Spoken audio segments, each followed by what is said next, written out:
Hi hello ನಮಸ್ಕಾರ. ನೋಡುತ್ತಿರೋದು hi ಇಲ್ಲ ನನ್ನ ಅಭಿಮಾನಿ ದೇವರುಗಳಿಗೆ ನಮಸ್ಕಾರ. ಹೇಗಿದ್ರಿ ಎಲ್ಲರೂ?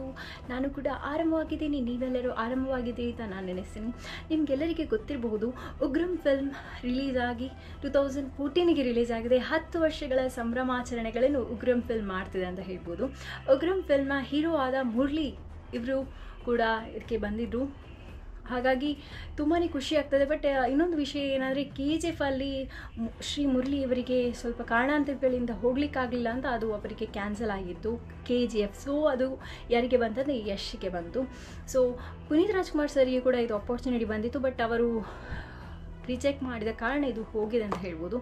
ಸೊ ನಿಮಗೆಲ್ಲರಿಗೆ ಗೊತ್ತಿರ್ಬೋದು, KGF ಫಿಲ್ಮ್ ಡೈರೆಕ್ಟರ್ ಅವರು KGF 2 ಕೂಡ ಮಾಡಿದ್ರು, ಅದು ಕೂಡ ಬಿಂದಾಸ್ ಆಗಿ ಹಿಟ್ಟಾಗಿದೆ ಅಂತ ಹೇಳ್ಬೋದು. ಸೊ ಇದೊಂದು ಸಂಭ್ರಮಾಚರಣೆಗಳು ಬಂದಿತ್ತು, ಯಾಕಂದರೆ 2014 2024, ಸೊ 10 ಇಯರ್ಸ್ ಇದು ಉಗ್ರಂ ಫಿಲ್ಮ್ನ ಒಂದು ಹೇಗಿತ್ತು ಅಂತ ನಾವೊಂದು ಥ್ರಿಲ್ಲಲ್ಲಿ ನೋಡಿ ಬರುವ.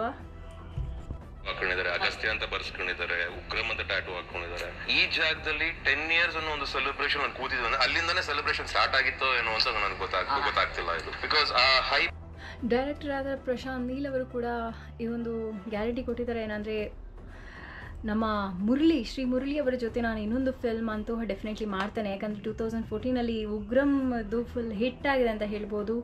ಹಾಗಾಗಿ ಇದರಲ್ಲಿ ಕೂಡ ಇನ್ನು ಮೂವಿ ಮಾಡುವಂತಹ ತುಂಬಾ ಚಾನ್ಸ್ ಕೂಡ ಇದೆ ಅಂತ ಕೂಡ ಹೇಳಿದ್ದಾರೆ. ಸೊ ಎಲ್ಲರಿಗೊಂದು ಗುಡ್ ನ್ಯೂಸ್ ಸಿಕ್ಕಿದೆ ಅಂತ ಹೇಳ್ಬೋದು. ಯಾಕಂದರೆ ಶ್ರೀ ಮುರಳಿ ಅವರದು ಆ್ಯಕ್ಷನ್ ಫಿಲ್ಮ್ ನೋಡಲಿಕ್ಕೆ ಎಲ್ಲರಿಗೆ ಫುಲ್ ಎಕ್ಸೈಟೆಡ್ ಆಗಿರ್ತೀರಿ. ಯಾಕಂದರೆ ಈಗಿನ ಈ ಒಂದು ಮೂವೀಸ್ ನಾ ಕಂಪೇರ್ ಮಾಡೋದಾದರೆ ಆ್ಯಕ್ಷನ್ ಫಿಲ್ಮ್ ತುಂಬ ಜನ ಲೈಕ್ ಮಾಡ್ತಾರೆ. ಬಟ್ ಅಂಥ ಫಿಲ್ಮನ್ನು ಇನ್ನೊಂದು ಸತಿ ಉಗ್ರಂ 2 ಬರುವಂತಹ ಪಾರ್ಟ್ 2 ಬರುವಂತಹ ಚಾನ್ಸಸ್ ತುಂಬಾ ಉಂಟು ಅಂತ ಹೇಳಿದ್ದಾರೆ. ಸೊ ತುಂಬಾ ಖುಷಿ ಆಗ್ತದೆ ಗಾಯ್ಸ್.